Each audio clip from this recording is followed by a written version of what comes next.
श्रावस्ती में श्रमिक चौपाल का आयोजन। 11 लाख मजदूरों को मिला 9 करोड़ की आर्थिक सहायता। जनपद श्रावस्ती में आज श्रमिक महाचौपाल का आयोजन किया गया, जिसमें मुख्य अतिथि के रूप में पहुंचे श्रम और सेवा योजन कैबिनेट मंत्री स्वामी प्रसाद मौर्य ने पहुंचकर सरकार द्वारा चलाई जा रही तमाम योजनाओं को मजदूरों के दरमियान रखा और उनको बताया कि सरकार द्वारा उनके हित के लिए तमाम योजनाएं चलाई जा रही हैं। अभी तक सरकार के द्वारा उज्ज्वला योजना, प्रधानमंत्री आवास योजना, सौभाग्य योजना जैसी तमाम योजनाओं का सीधा लाभ श्रमिक और गरीबों तक पहुंचाया जा रहा है। श्रावस्ती जनपद के जिला पंचायत के मैदान में आज श्रमिक की महाचौपाल का आयोजन किया गया, जिसमें सरकार के द्वारा चलाई जा रही तमाम योजनाओं का लाभ सीधे श्रमिकों को दिया गया।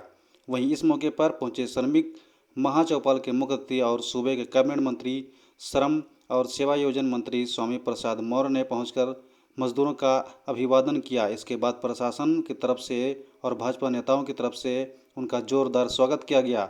इस मौके पर भाजपा विधायक रामफेरन पांडे ने कैबिनेट मंत्री स्वामी प्रसाद मौर्य को अंग वस्त्र देकर सम्मानित किया।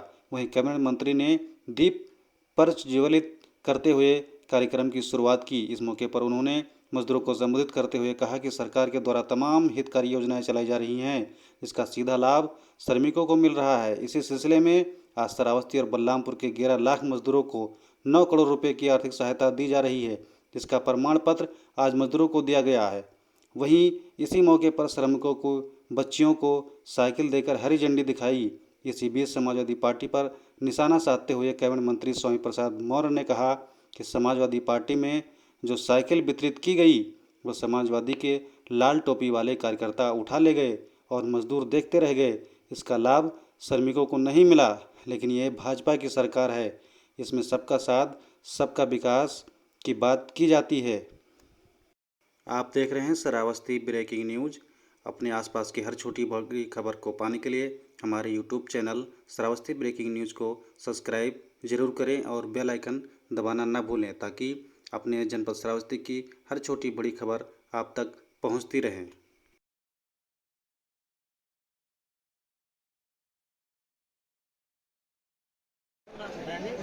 देखिए,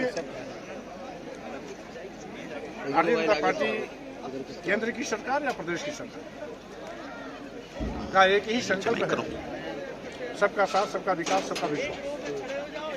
इसलिए इसी संकल्प के अनुरूप हमारी सरकार लगातार काम कर रही है।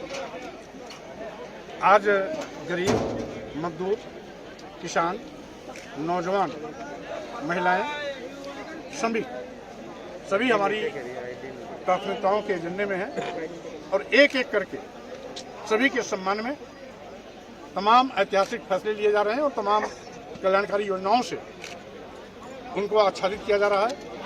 यहाँ तक विभिन्न कल्याणकारी योजनाओं के माध्यम से हम प्रत्येक जरूरतमंद तक पहुँच रहे हैं।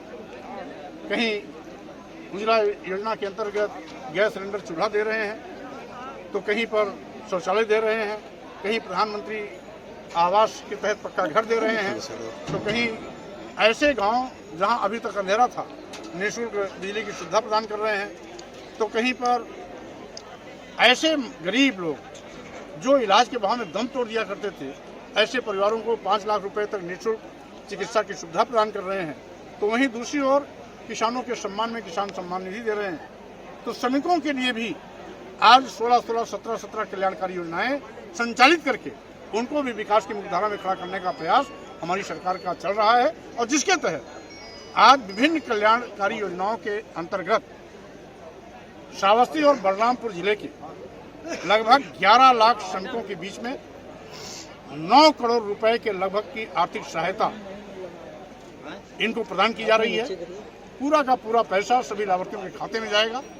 मौके पर आज मैंने उनको प्रमाण पत्र दिया है और साथ ही साथ ये अभियान पूरे प्रदेश में चल रहा है। श्रावस्ती में भी आज उसी अभियान के तहत कार्यक्रम लगा है, जिसके नाते हमने श्रमिक भाइयों बहनों को श्रम विभाग की विस्तार से विभिन्न कल्याणकारी योजनाओं की जानकारी भी दी और योजनाओं का लाभ भी दिया, और साथ ही साथ श्रमिकों के लिए बच्चा पैदा होने से लेकर के अंतिम सांस लेने तक की कल्याणकारी योजनाएं जहाँ चलाई जा रही हैं वहीं पर रोटी, कपड़ा, मकान, शिक्षा, स्वास्थ्य, सुरक्षा सभी सुविधाओं से लैस श्रम हितकारी कल्याणकारी योजनाएं संचालित की जा रही हैं श्रमिकों के उत्थान के लिए, श्रमिकों के समान स्वाभिमान के लिए, श्रमिकों को विकास की मुख्यधारा में खड़ा करने के लिए। और जैसा कि ये समाज का अंतिम व्यक्ति है, इसलिए अंतिम व्यक्ति के चेहरे पर मुस्कान आए, खुशियां आए, विकास की मुख्यधारा में खड़ा करे, यही संकल्प श्रम विभाग लेकर के श्रमिकों के बीच में। मंत्री जी, अभी आपने पूर्ववर्ती सरकार पर निशाना साधा साइकिल वितरण को लेकर, इस पर स्वाभाविक रूप से अंधा बाटे रेवड़ी अपन अपन कर दे। पूर्ववर्ती सरकार ने श्रमिकों के लिए चलाई जा रही कल्याणकारी योजनाओं को अपने चहेतों में बांटने में कोई गुरेज नहीं किया।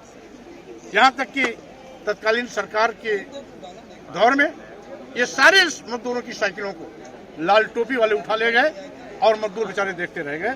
लेकिन मैंने सुनिश्चित किया है हर स्तर पर, हर मोड़ पर पारदर्शी व्यवस्था बनाकर पारदर्शिता के साथ सारी की सारी योजनाओं का लाभ श्रमिकों तक पहुंचाई जाए और उसी क्रम में योजनाएं उन तक पहुंचाई जा रही है। मंत्री जी, अखिलेश यादव ने कहा कि 2022 में उनकी सरकार अगर बनती है तो ईवीएम को खत्म कर दिया जाएगा, हटा दिया जाएगा।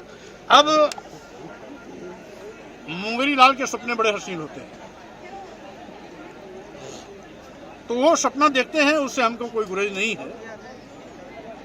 उनके गुंडे माफिया अपराधी लोगों को उठा ले जाते थे और उनका नेता आज कह रहा है कि हम ईवीएम मशीन उठा ले जाएंगे। तो इसका तो मतलब साहिब जाहिर कर रहे हैं कि हमारी सरकार न केवल गुंडे माफिया अपराधियों की थी, बल्कि हमारी भी सोच वही है। और उसी के तहत पहले हम बूथ लूटा करते थे, अब हम ईवीएम मशीन लूटा करेंगे। तो ईवीएम मशीन लूटने से उनका भला होने वाला नहीं है। जनता उनके चरित्र को पहचान गई है, समाजवादी पार्टी को जान गई है, और जो अधिकार निर्वाचन आयोग भारत सरकार को है, वो अधिकार समाजवादी पार्टी के राष्ट्रीय अध्यक्ष अखिलेश यादव जी कैसे पाना चाहते हैं, ये किसी के समझ में बात आने वाली नहीं। वहीं अखिलेश यादव का फिर कहना है कि 2022 में बीजेपी सिर्फ 45 सीट जीतेगी और खुद 350 से ज्यादा जीतेंगे। उनको अपनी 45 सीट याद आ रही है। बीजेपी जहां है वहीं रहेगी, वो केवल सपने देखते रहेंगे। Thank you.